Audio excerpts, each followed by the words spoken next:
So recently I found out my 15-year-old son, Jacob, pulled an incredibly cruel prank on one of the girls I'll call Ashley, that's in his friend group.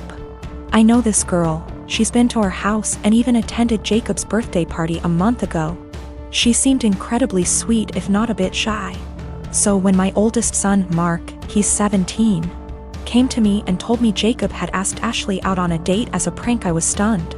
I of course asked how he could know this, hoping as any mother would that it wasn't true. But Mark showed me the family tablet we all use, but mostly my sons do, and it seems Jacob forgot to log out of his chatting app, Discord. I read the long series of messages between Jacob and his friends as they mocked Ashley all through this heartless prank. I was speechless. And that's not even getting into how he was talking, like he was some thug and not a 15-year-old living in a gated community. At first I couldn't figure out what to do or how to proceed. I'll admit that I never once imagined either of my boys would be the type of person to do something like that. But there was no way in hell I was letting this go. So after a day of thought I decided what was going to happen. First things first, he was grounded, for how long I'm not sure.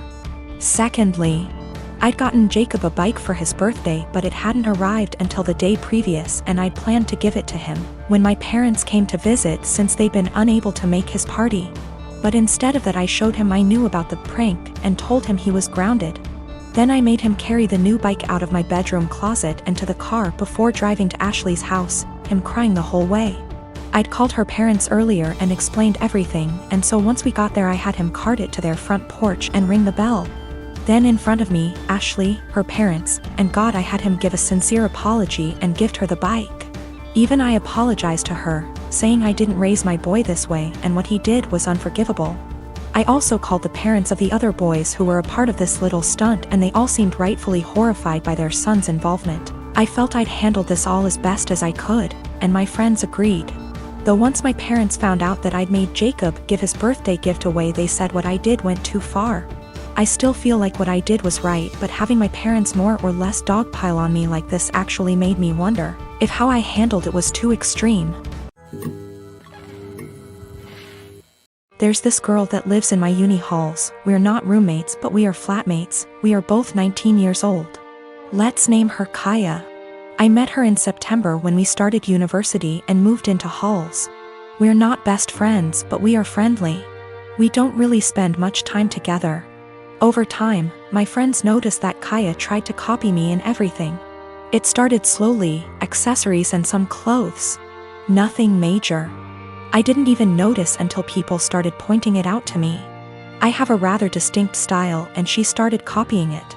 I don't know the style and she's free to wear what she likes, but it's the exact same copies of my outfits, which is very odd. But then, it started going further. I dyed my hair, she dyed her hair. I bought something for my room, she bought the same thing. I started chatting with a guy.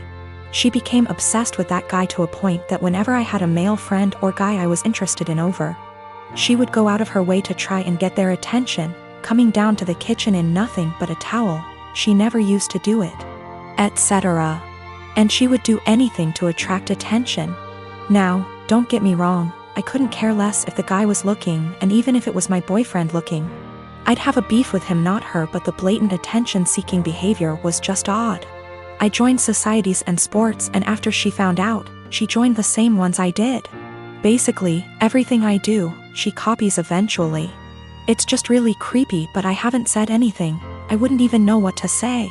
Over the Easter break, my friend and I were at my family house, a bit drunk, and decided to test out whether Kaya really copies everything I do. I made a post on social media about shaving my head.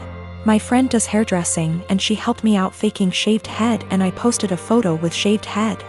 I deleted the photo few days later and forgot about this whole thing. After Easter break was over, we had uni exams and I was focusing on that.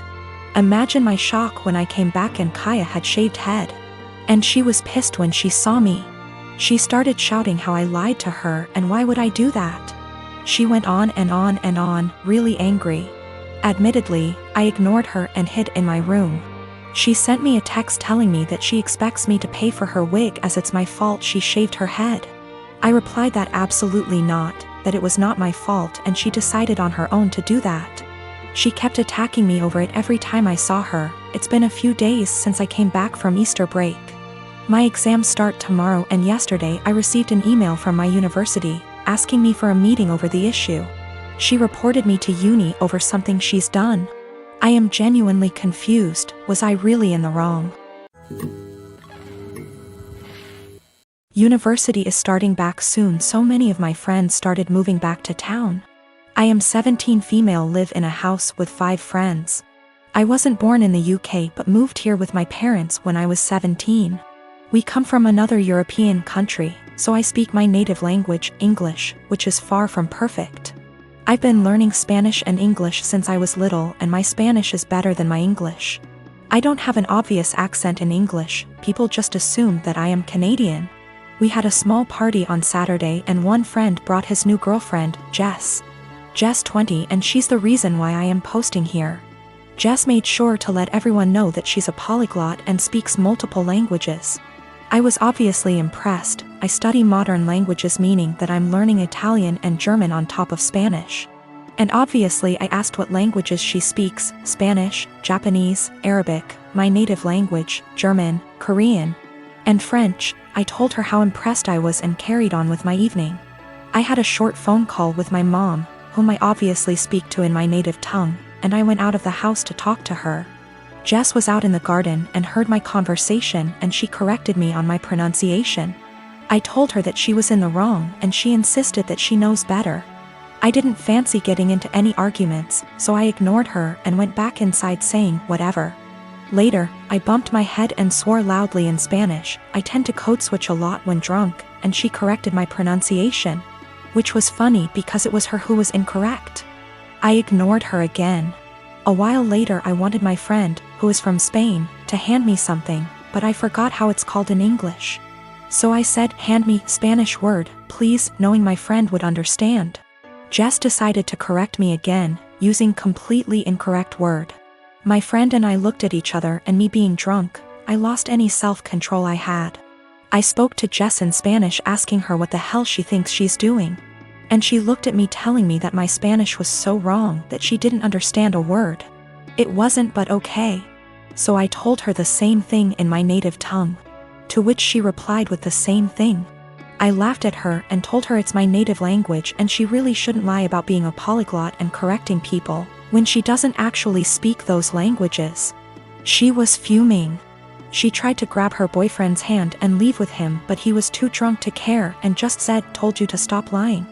I don't know how she got my number, but she called me this morning screaming what an asshole I am to humiliate her like that, and if she knew I spoke the language, she wouldn't have corrected me. I do feel bad now. I realize how humiliating this must have been for her, but on the other hand, she shouldn't have been lying. My boyfriend and I have been together about a year, and when our city implemented lockdown for the virus, he decided to quarantine with me at my apartment as I live alone and have a nicer apartment, and he has several roommates.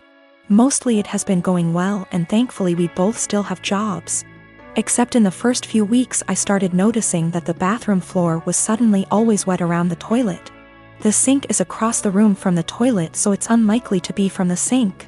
At first I thought it might be water, but soon realized that it was definitely pee.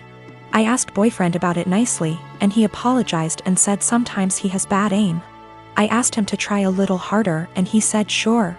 The floor continued to be frequently spattered with piss. And a few weeks later I confronted him about it again because I think it's pretty gross to step in his pee several times a week. And it seems like an easy thing to fix.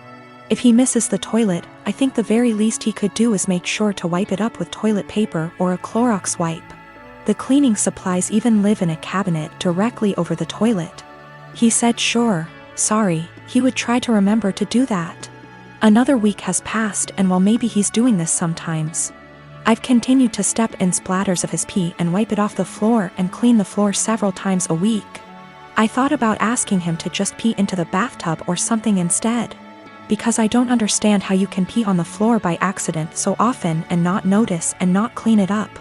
Last night I got up to use the bathroom in the middle of the night and absolutely stepped in piss, for the 12,312,301,298th time. I had had it and I didn't want to pick a fight or ask him again since it seems clear he can't or won't change. So I got one of my dog's wee pads from when he was a puppy, he is well trained now, and cut it up a bit and taped it down to make a sort of skirt or mat around the floor near the toilet to at least absorb the piss. Boyfriend saw this morning and is furious with me, saying that I'm calling him a dog, comparing him to an animal, etc. Honestly, I was not thinking that at all. I just was trying to be resourceful and solve the problem for myself since I don't like piss on my bathroom floor, and don't like stepping in it. I didn't feel like arguing about it anymore. And putting a material specifically meant to absorb pee around the area he keeps peeing on by accident seemed like a practical solution.